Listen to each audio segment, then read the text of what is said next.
എങ്ങനെയായിരുന്നു ആ ഒരു സാമൂഹിക പ്രവർത്തനത്തിൻ്റെ രീതി? ശരിക്കും പറഞ്ഞാൽ ഈ കമ്പനി MJ ഇൻഫ്രാസ്ട്രക്ചർ എന്നുള്ള ഒരു കമ്പനി വളർത്തിക്കൊണ്ടുവരുന്നത് അനിലിൻ്റെ കഴിവല്ല. ഈ കമ്പനി വളർത്തിക്കൊണ്ടുവരുന്നത് ഇതിൻ്റെ പില്ലർസുകളായ ഈവൻ എൻ്റെ ഓഫീസിൽ ക്ലീൻ ചെയ്യുന്ന പയ്യൻ മുതൽ ക്ലീനിങ് ബോയ് മുതൽ ടോപ്പിലിരിക്കുന്ന എല്ലാ ആൾക്കാരുടെയും കഠിന അധ്വാനമാണ് MJയുടെ വളർച്ച. അപ്പോൾ ഞാൻ ഫ്രീ ആണ്. ഞാൻ ഫ്രീ ആയിക്കഴിഞ്ഞാൽ എനിക്ക് ഈ സോഷ്യൽ വർക്കുകൾ കാര്യങ്ങൾ അവിടെ ഓരോ കാര്യങ്ങളും പാവപ്പെട്ട ആൾക്കാരുടെ ഓരോ സ്ഥലങ്ങളിൽ പോയിട്ട് അവിടെ പോയി സന്ദർശിച്ചിട്ട് അവർക്ക് വേണ്ട ഹെൽപ്പിങ് എന്തൊക്കെയെന്ന് വെച്ച് കഴിഞ്ഞാൽ ചെയ്തു കൊടുക്കുക. ഒരാൾ ഓരോ ഹോസ്പിറ്റൽ കേസോ ഒരു വിദ്യാഭ്യാസത്തിൻ്റെ കേസോ എന്ത് തന്നെ ആയിരുന്നാലും വിളിച്ച് എൻ്റെ അടുത്ത് പറഞ്ഞു കഴിഞ്ഞാൽ നോ എന്നുള്ളൊരു വാക്കില്ലാതെ സഹായമായിട്ട് അവിടെ എത്തുന്നു. ആ നിമിഷം അവിടെ എത്തിയിരിക്കും. ഈ ഓർഫനേജുകളിലൊക്കെ എന്ന് പറഞ്ഞാൽ എല്ലാവരും വന്നിട്ട് എന്തെങ്കിലുമൊക്കെ കൊടുത്ത് സഹായിക്കും. സാമ്പത്തികമായിട്ടും ഡ്രസ്സുകളായിട്ടും വിദ്യാഭ്യാസമായിട്ടും സഹായിക്കും. പക്ഷേ അവർക്ക് കിട്ടാത്ത കുറേ കാര്യങ്ങളുണ്ട്. ശരിക്കും പറഞ്ഞാൽ അത് മനസ്സിലാക്കിയാൽ മാത്രമേ മനസ്സിലാവൂ.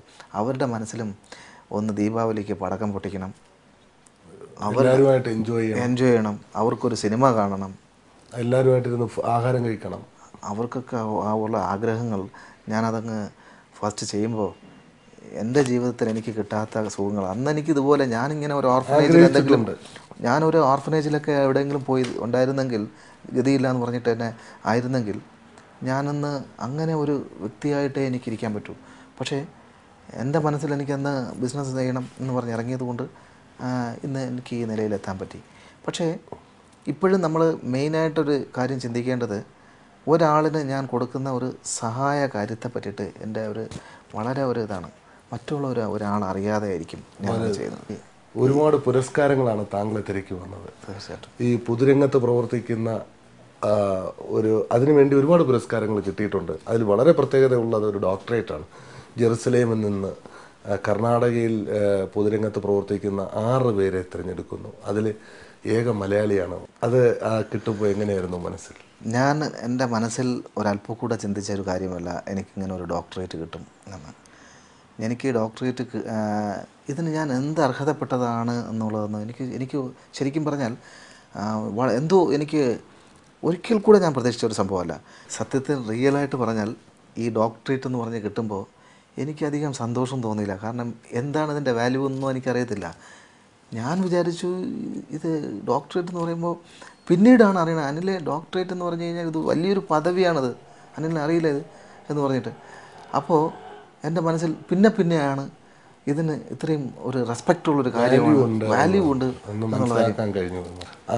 ഒരുപാട് കാര്യങ്ങൾ, കാരണം നമ്മുടെ ജീവിതത്തിൽ ഏറ്റവും കൂടുതൽ സ്വാധീനിച്ച വ്യക്തികൾ എന്ന് പറയുന്നത് നമ്മുടെ മാതാപിതാക്കളാണ്. തീർച്ചയായിട്ടും. അച്ഛൻ ഒരു മിലിറ്ററിക്കാരനായിരുന്നു, ആർമിയിലായിരുന്നു ജീവിതം തുടങ്ങിയെങ്കിലും നമ്മളെ എല്ലാ കാര്യത്തിലും നമ്മളെ സ്വാധീനിച്ചത് മാതാവാണ്. എത്രത്തോളമാണ് താങ്കളുടെ ജീവിതത്തിൽ മാതാപിതാക്കൾ സ്വാധീനിച്ചിട്ടുള്ളത്? എൻ്റെ മാതാവിൻ്റെ അടുത്തുള്ള സ്നേഹത്തെപ്പറ്റി ഞാൻ പറഞ്ഞുതരാം. ഞങ്ങളുടെ ഒരു തിരുവോണമായിരുന്നാൽ കൂടെ ശരി, ആ വീട്ടിലെ എൻ്റെ അമ്മ എവിടെയാണോ പണിക്ക് പോകുന്നത് ആ വീട്ടിലെ ഫുഡാണ് നമ്മൾ തിരുവോണത്തിൻ്റെ നേരെ അവരെ വിളിച്ചത്. ഞങ്ങളുടെ വീട്ടിൽ എനിക്ക് എന്താ പറയുക, ഇഡ്ഡലി ദോശയൊക്കെ കഴിക്കാൻ വേണ്ടിയിട്ട് ഭയങ്കര ആഗ്രഹമാണ് എൻ്റെ കുഞ്ഞുനാളിൽ. അപ്പോൾ എൻ്റെ അമ്മയുടെ അടുത്ത് പറയും, അമ്മ ഇവിടെ എന്താ ഉണ്ടാക്കുന്നത്? അത് മക്കളെ നിങ്ങളൊക്കെ വലിയ ആൾക്കാരാകുമ്പോൾ നിങ്ങൾ പൈസ ഉണ്ടാക്കുന്ന സമയത്ത് അപ്പം ഇതൊക്കെ ഉണ്ടാക്കാതെ പറയും. അങ്ങനെ എന്താ പറയുക, ഇഡ്ഡലി ദോശ ഒക്കെ ഉള്ള ആഗ്രഹങ്ങൾ എൻ്റെ ജീവിതത്തിൽ അങ്ങനെ വലിയ കുഞ്ഞുനാളിൽ മുതൽ സാമ്പത്തികവും എന്നല്ല, ഭക്ഷണമാണ് മെയിൻ മുഖ്യമാണ്. അപ്പോൾ അമ്മ നമ്മൾ അത്രമാത്രം നോക്കിയാണ് നമ്മൾ വളർത്തുന്നത്. ഒരു പക്ഷേ വിശപ്പ് അറിയിക്കാതെ സ്വന്തം പട്ടിണി കിടന്നുകൊണ്ട് മക്കളെ ആഹാരം തന്നിട്ടുണ്ട് എന്നുള്ളതാണ്. എൻ്റെ അമ്മ ഒരു കാരണവശാലും നമുക്ക് മറക്കാൻ പറ്റാത്ത. എൻ്റെ അമ്മ പട്ടിണി കിടന്നും എൻ്റെ ഒരുപാട് വേദന അനുഭവിച്ചു. ഇന്ന് ഈ ഒരു വളർച്ചയെ കാണുമ്പോൾ അമ്മയ്ക്ക് എന്ത് തോന്നുന്നു? ഇപ്പോൾ എൻ്റെ അമ്മ എൻ്റെ ചേട്ടൻ്റെ വീട്ടിൽ തന്നെയുണ്ട്.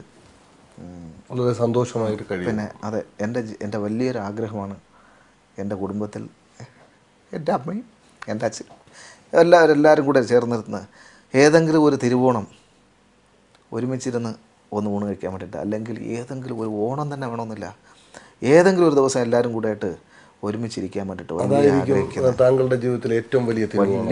വലിയൊരു ആഗ്രഹം. അത് ആ ഒരു ദിവസം ആ തിരുവോണം അല്ലെങ്കിൽ പോലും അത് താങ്കളുടെ ജീവിതത്തിൽ വലിയൊരു ഓണം തന്നെയാണ് അല്ലേ? എൻ്റെ അമ്മയും എൻ്റെ അച്ഛനും എൻ്റെ ചേച്ചിയും എൻ്റെ ഇളയമ്മയും ഒരുമിച്ചിരുന്നൊരു ഓണം കൊണ്ടു കഴിഞ്ഞാൽ ഞാനൊരു